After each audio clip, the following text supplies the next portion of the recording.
Your campaigns are running full speed.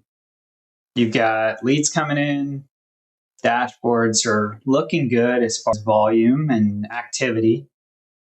But for some reason, the enrollments aren't coming in the way you want them to, or people are just falling off. The contact rates aren't good.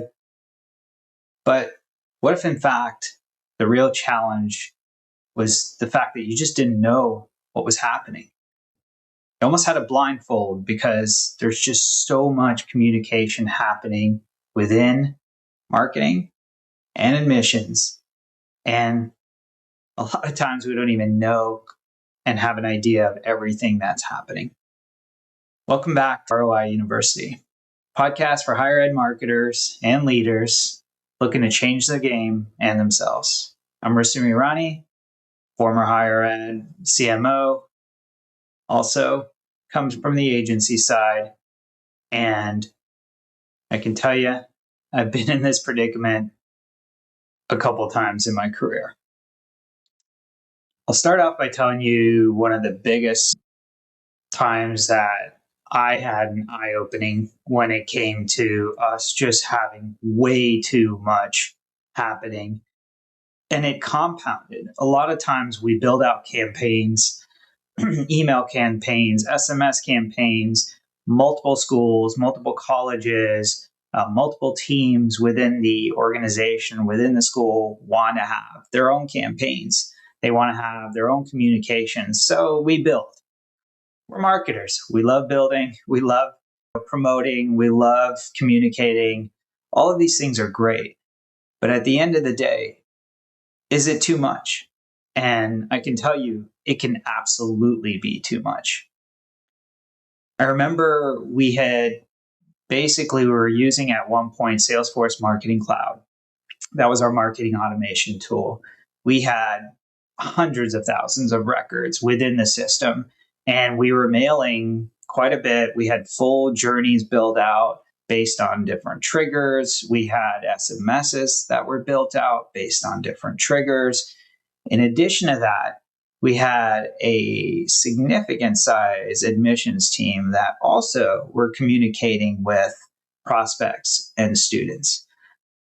And sometimes there wasn't always a clear picture or an understanding of what those communications were, how they were happening, and who was doing what.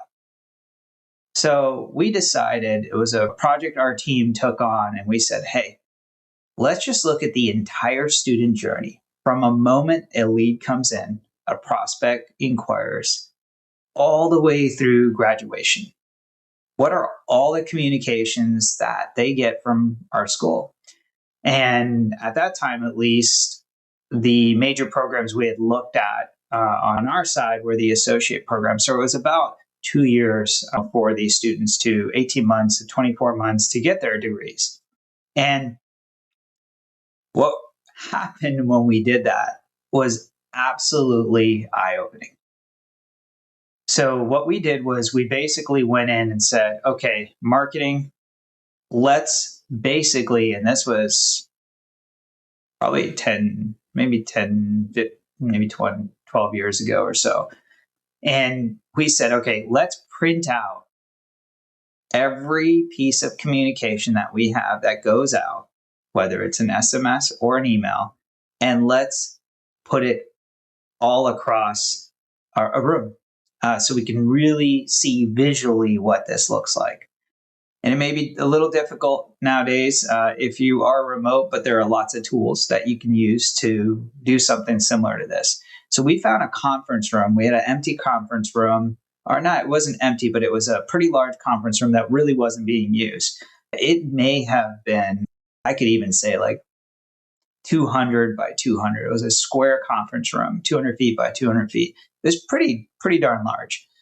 Floor to ceiling, 10-foot ceilings, and we just started taping. We started from the moment a lead came in, and we started printing out all the communications that came out. We divided it by program, and we divided it by whether it was marketing or admissions. We also mapped in financial aid and other They're basically departments within the school to see what all was going out.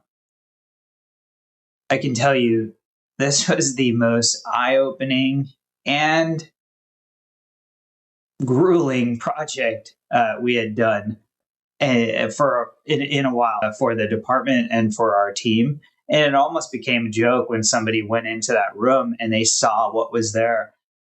At the end of it, we basically, when we mapped out, we used all four walls in the room, and we mapped out, it must have been a few hundred sheets of paper. We tried to be conservative, printing a couple different communications on one if we could, but we mapped this thing out. It was absolutely amazing. I wish I may still have a picture of that room. I was looking for it. I couldn't find it, but if I do, I'll definitely share it.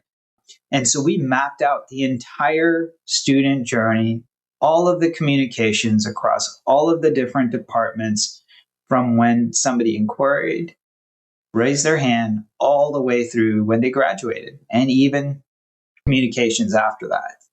What we realized, which was just absolutely incredible, was within a 2-year period, some of those students were getting upwards of 250 to 300 just emails from us across our teams and across our institution.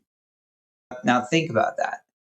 That is absolutely incredible, because one thing we didn't include in here was all of the feedback when they are actually in class and all the communications with their instructors and so on.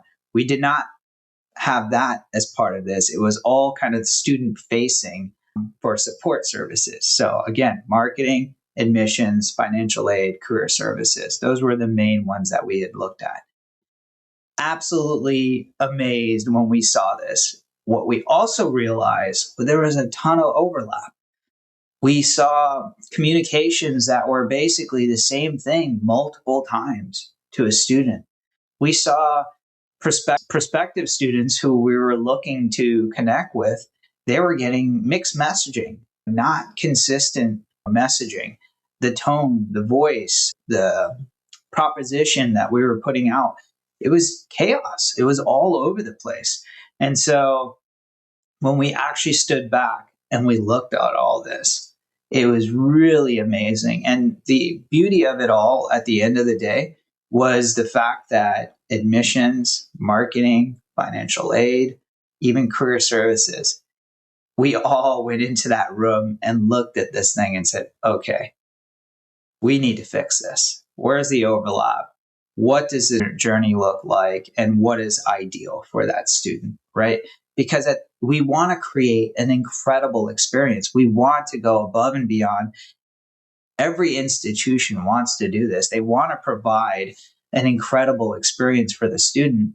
And I think a lot of times we get in our own way. We create things that we believe are helpful when reality is creating more chaos. And so, that was something that we really honed in on and was very powerful for us, because we got rid of probably half of the communications.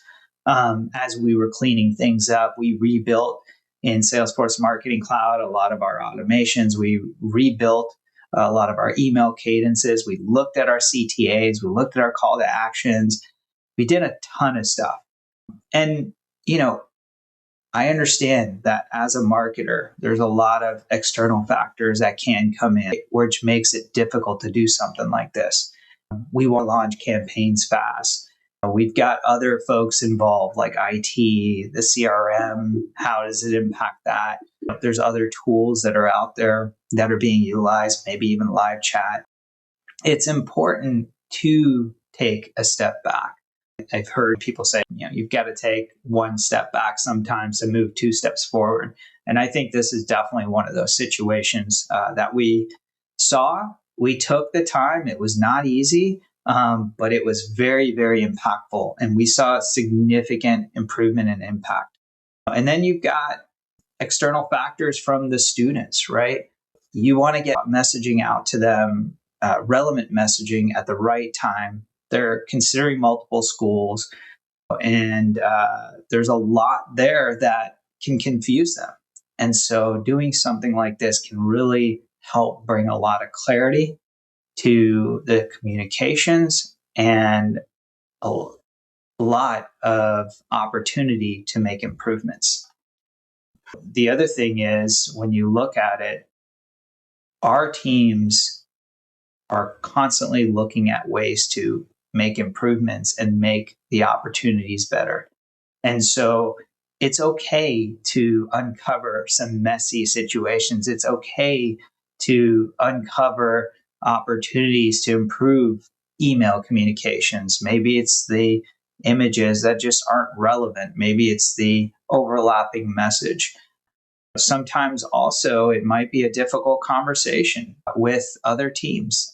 Admissions, a lot of times admissions wants to have that one-to-one relationship and that communication, and they don't want cookie cutter templates. They don't want you to control the communication. So you've got to be open to understanding where that overlap is, what makes most sense for the student. And there are some instances when maybe marketing doesn't need to be communicating. And those are the tough conversations that need to happen, right? And when you are aligned across the groups and across the teams, that's when you can have those types of conversations. Have put together a framework. And basically, it is a Miro-based board that you can look and start to kind of see what a email cadence and framework can look like without pasting emails all over the walls. You can use a lot of great tools, like I said in the beginning of this, to do this now. And if you're interested in seeing what this framework looks like, I'll put a link in the show notes so you can grab this and start to build off of it. Again, Miro is just the tool that I use for our clients and for building these out, but there are many other tools out there. And so what I would challenge you is, I know it's difficult, but if you don't feel absolutely comfortable with your current communications and you are seeing some challenges come through with why are leads not coming through the system? Why are we not able to contact them? Why are enrollment rates a little bit lower than we expected?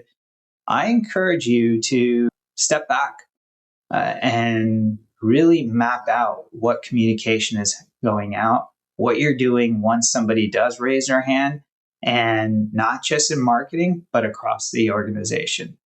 Take that on as a challenge. Try to map it out. The quickest, easiest way to do it that I've seen, if it is overwhelming, start with one program and try that. I have a feeling you'll be able to uncover some pretty amazing opportunities like we were. That's all for ROI University and class this week, where the big ROI is personal.